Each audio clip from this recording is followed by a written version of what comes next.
உங்ககிட்ட நான் அப்புறமா பேசுகிறேன். சொன்ன புரிஞ்சுக்கோ. உங்ககிட்ட நான் அப்புறமா நான் உங்ககிட்ட பேசுகிறேன். உங்ககிட்ட நான் அப்புறமா பேசுகிறேன் அப்படின்னு பேசணும். நான் வந்து நிறைய முறை சொல்கிறது தான் ஐ வில். இதோட short form I'll talk to you later அப்படின்னா உங்ககிட்ட நான் அப்புறமா பேசுகிறேன். Please try to understand. கொஞ்சம் புரிஞ்சுக்கோ. எனக்கு இன்னைக்கு உடம்பு சரியில்லை அப்படின்னு பேசணும். I am not feeling well அப்படின்னா எனக்கு உடம்பு சரியில்லை அப்படின்னு அர்த்தம். டுடே அப்படின்னா இன்னைக்கு. சரி, ஐ எம் நாட் ஃபீலிங் வெல் அப்படின்னு கூட பேசிக்கலாம். இல்லைனா ஐ எம் நாட் வெல், இந்த ஃபீலிங் அப்படின்ற வார்த்தையை தூக்கிட்டு ஐ எம் நாட் வெல் அப்படின்னு கூட பேசிக்கலாம். இல்லைனா ஐ எம் அன்வெல் அப்படின்னு கூட பேசிக்கலாம். சரிங்களா? எல்லாமே ஒன்று தான். ஐ am not well, I am unwell, I am not feeling well, எல்லாத்துக்கும் ஒரே அர்த்தம் தான். எனக்கு உடம்பு சரியில்லை டுடே, இன்னைக்கு. சரி, நான் தான் ஏற்கனவே சாரி சொல்லிட்டேன்ல அப்படின்னு பேசணும். I already said sorry. No, இதெல்லாம் இந்தியன் இங்கிலீஷ்னு பேர். நம்ம தான் இந்த மாதிரி பேசுவோம். எப்படி இந்த நோ அப்படின்ற வார்த்தையெல்லாம் இங்கே தான் பேசுவாங்க. I already said sorry. No, நான் தான் ஏற்கனவே சாரி சொல்லிட்டேன்ல அப்படின்னு அர்த்தம். சரிங்களா? என்ன அந்த மாதிரி பார்க்காத அப்படின்னு பேசணும். எப்படி பேசலாம்? டோன்ட் லுக் அட் மீ அப்படின்னா என்ன பார்க்காத. லைக் தட் அப்படின்னா அந்த மாதிரி. Don't look at me like that, என்ன அந்த மாதிரி பார்க்காத அப்படின்னு அர்த்தம். இது சரியா வேலை செய்ய மாட்டேங்குது, இது சரியா வேலை செய்ய மாட்டேங்குது அப்படின்னு பேசணும். It is not working properly அப்படின்னு பேசலாம். இட்ஸ் நாட் ஒர்க்கிங் ப்ராப்பர்லி, இது சரியா வேலை செய்ய மாட்டேங்குது. நான் உங்ககிட்ட பல முறை சொல்லிட்டேன். பேசுவோமா இல்லையா? எப்படி பேசலாம்? கொஞ்சம் ட்ரை பண்ணுங்களா. ஐ ஹவ் டோல்ட் யூ அப்படின்னா நான் உங்ககிட்ட சொல்லியிருக்கிறேன் அப்படின்னு தானே அர்த்தம். வர மாதிரி தெரியுது, வர மாதிரி தெரியல அப்படின்னு தானே அர்த்தம் அப்படின்னு உங்களில் பல பேர் எங்கிட்ட கேள்வி கேட்கலாம். அப்படிலாம் வந்து ரொம்ப வந்து ஆராய்ச்சி பண்ணாதீங்க. ஐ ஹவ் டோல்ட் யூ அப்படின்னா நான் உங்ககிட்ட சொல்லியிருக்கிறேன் அப்படின்னு தான் அர்த்தம். நான் உங்ககிட்ட சொல்லிட்டேன் அப்படின்னு கூட சில வாக்கியங்களில் அர்த்தம் எடுத்துக்கலாம். ஏன் அர்த்தம் எடுத்துக்கலாம்? ஏன்னா நம்ம தமிழில் நான் உங்ககிட்ட பல முறை சொல்லியிருக்கிறேன் அப்படின்னும் பேசுவோம். நான் உங்ககிட்ட பல முறை சொல்லிட்டேன் அப்படி கூட பேசுவோம். இதெல்லாம் வந்து இந்த ஸ்போக்கன் இங்கிலீஷில் இதெல்லாம் வந்து பெருசாக பார்த்துட்டுலாம் இருக்காதுங்க. சரிங்களா? இல்லை இங்கிலீஷ் வாத்தியாரே, நீங்கள் சொல்வது தவறு.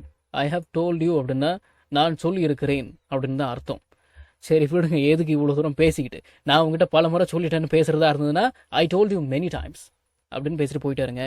நான் சொல்லியிருக்கிறேன் அப்படின்னு பேசுறதா இருந்ததுன்னா I have told you many times. சரி, எதுக்கு ரொம்ப பேசிக்கிட்டு? சரி, எதுக்கு அப்படி என்ன முறைச்சு பார்க்குறேன்? எதுக்கு அப்படி முறைச்சு பார்க்குற? அடிச்சிருவே என்ன? எதுக்கு அப்படி என்ன முறைச்சு பார்க்குறேன் அப்படின்னு கேட்கணும். ஸ்டார் அப்படின்னா முறைச்சு பார்க்கறது. Why are you staring at me like that? எதுக்கு அப்படி என்ன முறைச்சு பார்க்குற அப்படின்னு அர்த்தம். லைக் தட் அப்படின்னா அந்த மாதிரி. நம்ம தமிழில் எதுக்கு அப்படி என்ன முறைச்சு பார்க்குற, எதுக்கு அந்த மாதிரி என்ன முறைச்சு பார்க்குற அப்படின்னு அந்த மாதிரி அப்படி கூட பேசுவோம். அப்படி அப்படின்ற வார்த்தையை பயன்படுத்தி கூட பேசுவோம். அதனால் குழப்பிக்காதீங்க. லைக் தட் அப்படின்னா அந்த மாதிரி. Why are you staring at me like that?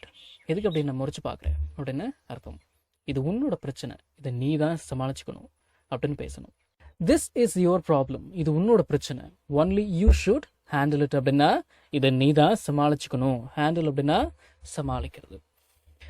இது உன்னோட கடமை, இது உன்னோட கடமை இது அப்படின்னு பேசணும். திஸ் இஸ் யுவர் ரெஸ்பான்சிபிலிட்டி அப்படின்னு பேசலாம். இல்லை இட் இஸ் யுவர் ரெஸ்பான்சிபிலிட்டி அப்படின்னு கூட பேசிக்கலாம். இட் இஸ் யுவர் ரெஸ்பான்சிபிலிட்டி, இது உன்னோட கடமை. திஸ் இஸ் யுவர் ரெஸ்பான்சிபிலிட்டி, அதுக்கு மாதிரி அர்த்தம் தான். சரி, இப்போ என்ன சொல்ல வர நீ? சில பேர்லாம் வந்து பார்த்தீங்கன்னா நம்மளை திட்டாமல் திட்டுவாங்க, அதாவது இன்டைரக்டாக திட்டுவாங்க. இப்போ என்ன சொல்ல வர? இப்போ நடந்த பிரச்சனைக்கெல்லாம் நான் தான் காரணம்ன்ற மாதிரி சொல்கிறியா? இந்த மாதிரி இப்போ என்ன சொல்ல வர அப்படின்னு பேசுவோமா இல்லையா? அதுதான் இது. What do you mean by that? இப்போ என்ன சொல்ல வர அப்படின்னு அர்த்தம். இந்த மாதிரி என்கிட்ட வச்சுக்காத. Look, don't miss with me. Don't miss with me அப்படின்னா என்கிட்ட வச்சுக்காது அப்படின்னு அர்த்தம். போதும்னா போதும். Enough is enough. Enough is enough அப்படின்னா போதும்னா போதும், விடு அப்படின்னு அர்த்தம். நீ எனக்கு ஒரு இன்ஃபார்ம் கூட பண்ணலை. யூ டிடன்ட் இன்ஃபார்ம் மீ அப்படின்னா நீ எனக்கு இன்ஃபார்ம் பண்ணலை.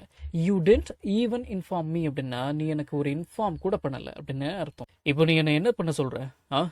இப்போ நீ என்ன பண்ண சொல்ற? What do you want me to do now அப்படின்னு பேசலாம். What do you want me to do now? இப்போ நீ என்ன தான் பண்ண சொல்ற? What do you want me to do அப்படின்னா நீ என்னை என்ன செய்ய சொல்கிறாய், நான் என்ன செய்ய வேண்டும் என்று நீ விரும்புகிறாய் அப்படின்னு அர்த்தம். அப்படியே தமிழை டிரான்ஸ்லேட் பண்ணோம் அப்படின்னா தமிழுக்கு ஏற்ற மாதிரி சொல்லணும் அப்படின்னா இதுதான் அர்த்தம். நவ் அப்படின்னா இப்பொழுது. What do you want me to do now? இப்போ நீ என்ன தான் பண்ண சொல்ற அப்படின்னு அர்த்தம். நீ எதையுமே சரியா காது கொடுத்து கேட்கறதே கிடையாது. You never listen anything properly அப்படின்னு பேசலாம். அது உன்னோட பிரச்சனை, என்னோடது இல்லை. ரொம்ப ஈஸியாக பேசலாம். தட் இஸ் யுவர் ப்ராப்ளம் அப்படின்னா அது உன்னோட பிரச்சனை. Not mine. நாட் மைன் அப்படின்னா இட் இஸ் மைன் அப்படின்னா என்னோடது. மைன் அப்படின்னா என்னுடையது அப்படின்னு அர்த்தம். That is your problem, not mine. அது உன்னோட பிரச்சனை, என்னோடது இல்லை. அப்பாவி மாதிரி நடிக்காத அப்படின்னு பேசணும். டோன்ட் ஆக்ட் இன்னசென்ட் அப்படின்னா அப்பாவி மாதிரி நடிக்காத அப்படின்னு அர்த்தம். என்ன வேணும்னு தெளிவாக சொல்ல. என்ன வேணும்னு தெளிவாக சொல்லு. Tell me clearly what you want அப்படின்னு பேசலாம். Tell me clearly what you want.